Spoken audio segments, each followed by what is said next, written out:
ওয়াকফ সংশোধনী আইন নিয়ে প্রতিবাদের জেরে অশান্ত বাংলা। রাজ্যের বিভিন্ন জায়গা উত্তপ্ত হয়ে রয়েছে। বিশেষ করে ওয়াকফ সংশোধনী আইন নিয়ে প্রতিবাদের জেরে অশান্ত হয়ে উঠেছে মুর্শিদাবাদ।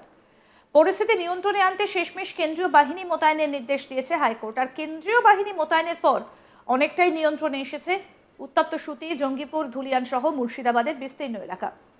এদিকে হামলা, বাড়ি এবং দোকান ভাঙচুর, অবাধে লুটপাটের পর অনেকেই ঘরবাড়ি ছেড়ে পালিয়ে গিয়েছেন পার্শ্ববর্তী মালদা, বীরভূম সহ বিভিন্ন জেলায়। এই অবস্থায় গাজনের শোভাযাত্রায় দুই গোষ্ঠীর মামলাকে ঘিরে রণক্ষেত্রের পরিস্থিতি নিয়ন্ত্রণে আনতে দৌড়ে আসে রাজ্য পুলিশ। হাজরার শোভাযাত্রা থেকে দুই গোষ্ঠীর বিবাদে উত্তপ্ত হয়ে ওঠে মালদা শহরের তুলসী মোড় এলাকা। স্থানীয় সূত্রে জানা যায়, সোমবার দুপুর নাগাদ তুলসী মোড় এলাকা দিয়ে চড়ক পুজোর হাজরার শোভাযাত্রা যাচ্ছিল। অভিযোগ, শোভাযাত্রার লাঠি ঘোরানোর সময় অন্য গোষ্ঠীর একজনের গায়ে লাঠি লেগে যায়। এ নিয়ে দুপক্ষের মধ্যে বিবাদও বাধে। বাগবিতণ্ডা থেকে একসময় হাজরার শোভাযাত্রায় অংশগ্রহণকারীদের মারধর করা হয় বলেও অভিযোগ। এরপরই পরিস্থিতি উত্তপ্ত হয়ে ওঠে।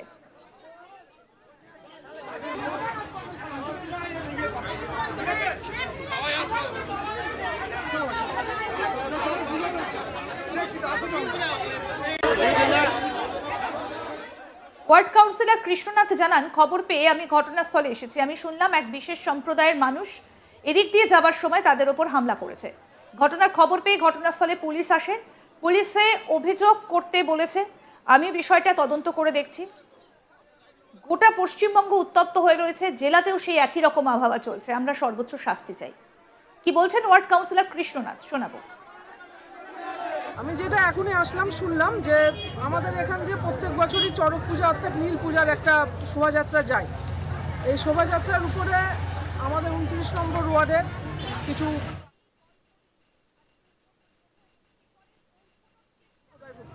তারা নাকি হামলা করে মেরেছে।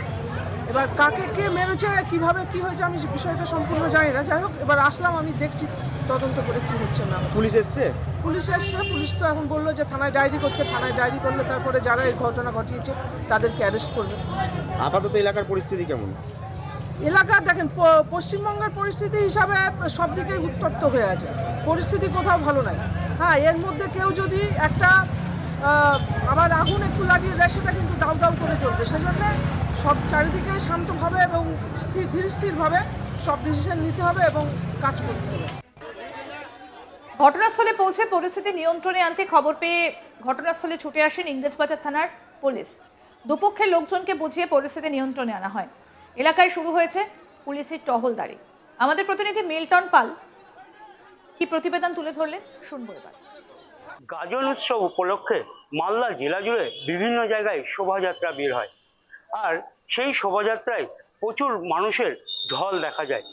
সেই রকমই এক শোভাযাত্রা বেরিয়েছিল মালদার কৃষ্ণপল্লী এলাকাতে।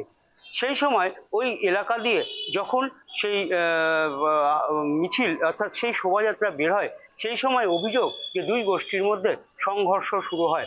একে অপরের ওপর লাঠি দিয়ে হামলা চালাতে শুরু করে। স্বাভাবিকভাবে বেশ কয়েকজন আহতও হয়। ইতিমধ্যে সেই ঘটনার জেরে এলাকায় উত্তপ্ত পরিস্থিতির সৃষ্টি হয়। সঙ্গে সঙ্গে ঘটনার খবর পেয়ে ঘটনাস্থলে ছুটে আসে ইংরেজবাজার থানার পুলিশ। এসে দুই গোষ্ঠীকে শান্ত করেন এবং পরিস্থিতি নিয়ন্ত্রণে আনার চেষ্টা করেন। যদিও সেই সময় যে হিট অফ দ্য মুভমেন্ট, সেখানে দুই গোষ্ঠী একে অপরের দিকে তেড়ে যেতে শুরু করে। সাধারণত যেটা জানা গিয়েছে স্থানীয় সূত্রে, যে ওই এলাকা দিয়ে যখন সেই শোভাযাত্রা যাচ্ছিল, সেই সময় হঠাৎই এক গোষ্ঠী তাদের ওপর হামলা চালায়। পুরনো বিবাদ না নতুন করে কোনো বিবাদ, সেই বিবাদের জেরে এই হামলা চালানো হলো, সেটা তদন্ত করছে ইংরেজবাজার থানার পুলিশ। পাশাপাশি এই ঘটনার খবর পেয়ে সেইখানে যান ওয়ার্ড কাউন্সিলর কৃষ্ণনাথ। তিনি সেখানে গিয়ে সমস্ত পরিস্থিতি শুনে তিনি জানান যে এই এলাকায় যেটা জানতে পেরেছে যে এই এলাকাতে যখন সেই শোভাযাত্রা যাচ্ছিল, সেই শোভাযাত্রাতে হঠাৎ করে একদল তাদের ওপর হামলা চালায়। তবে সারা পশ্চিমবঙ্গ জুড়ে যে উত্তপ্ত পরিস্থিতি হয়ে রয়েছে, সেই উত্তপ্ত পরিস্থিতির ফলেও এই ঘটনা ঘটেছে কিনা সেটা তদন্ত করে দেখছে। তবে আমরা উভয় পক্ষকে বলেছি শান্ত থাকতে, যাতে এই ধরনের ঘটনা কোনোভাবে না ছড়িয়ে পড়ে। কারণ সারা রাজ্য জুড়ে যে উত্তপ্ত একটা পরিস্থিতির সৃষ্টি হয়েছে, একে অপরের উপর হামলা চালাচ্ছে, মারধর করছে, কাউকে প্রাণ ভয়ে পালিয়ে আসতে হচ্ছে, এই ধরনের ঘটনা ঘটছে। স্বাভাবিকভাবেই তারা চাইছে এই ধরনের ঘটনা যাতে আর না ঘটে। সেই কারণে সেখানে পুলিশ প্রশাসন যেরকম রয়েছে, পাশাপাশি সেই স্থানে ওয়ার্ড কাউন্সিলর গিয়ে দুই পক্ষের মধ্যে বসে সমস্যার সমাধান করার চেষ্টা করছে। যদিও এই সমস্যার কোনো সমাধান হবে না বলে স্থানীয়রা জানাচ্ছেন, এবং এই ঘটনার পর দুই গোষ্ঠীর কাউকেই খুঁজে পাওয়া যাচ্ছে না, তারা গা ঢাকা দিয়ে রয়েছে। তবে গোটা ঘটনার তদন্ত শুরু করেছে ইতিমধ্যে ইংরেজবাজার থানায় অভিযোগ দায়ের হয়েছে এবং অভিযোগের ভিত্তিতে তদন্ত শুরু হয়েছে।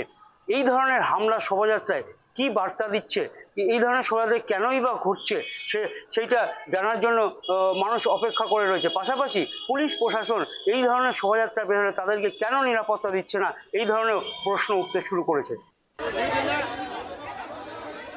মুর্শিদাবাদের শামশেরগঞ্জে জাফরাবাদী জেহাদিদের আক্রমণে শহীদ দুই হিন্দু হরগোবিন্দ দাস, চন্দন দাসকে শেষ করে ফেলার প্রতিবাদে 16 এপ্রিল এই তারিখকে হিন্দু শহীদ দিবস ঘোষণা করল বিজেপি। সাংবাদিকদের মুখোমুখি হয়ে শুভেন্দু অধিকারী বলেন, শহীদ বেদি স্থাপন করে কালো ব্যাজ পরিধান করে শহীদ বেদির সম্মুখে মোমবাতি বা প্রদীপ জ্বালান। হিন্দু বিরোধী মমতা ব্যানার্জির সরকারকে সরাতে হবে, তাহলেই হরগোবিন্দ দাস ও চন্দন দাসের আত্মার শান্তি পাবে, নয়তো পাবে না। কি বলছেন বিরোধী দলনেতা শুভেন্দু অধিকারী, শোনাবো এবার।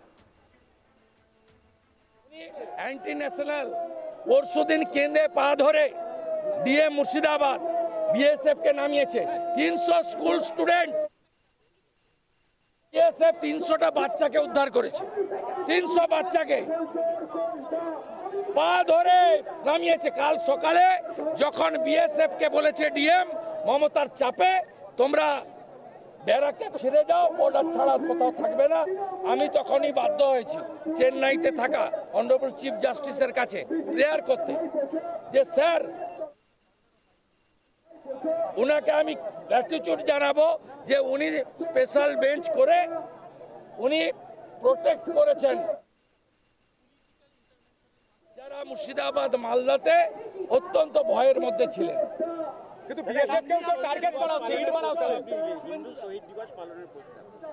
ঘোষণা হয়েছে, রাজ্য বিজেপি সভাপতি ঘোষণা করেছেন 16 তারিখে হিন্দু শহীদ দিবস, হরগোবিন্দ দাস, চন্দন দাস পালিত হবে।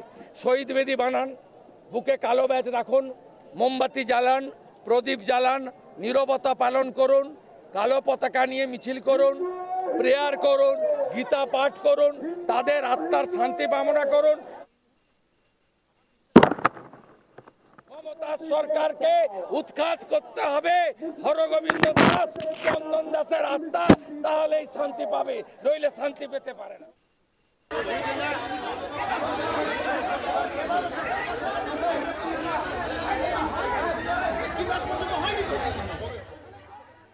আরো আপডেট পেতে দেখতে থাকুন আজ তাক বাংলা। সাবস্ক্রাইব করুন, নোটিফিকেশন পেতে বেল বাটন অপশন প্রেস করুন, হোয়াটসঅ্যাপেও ফলো করুন আজ তাক বাংলা।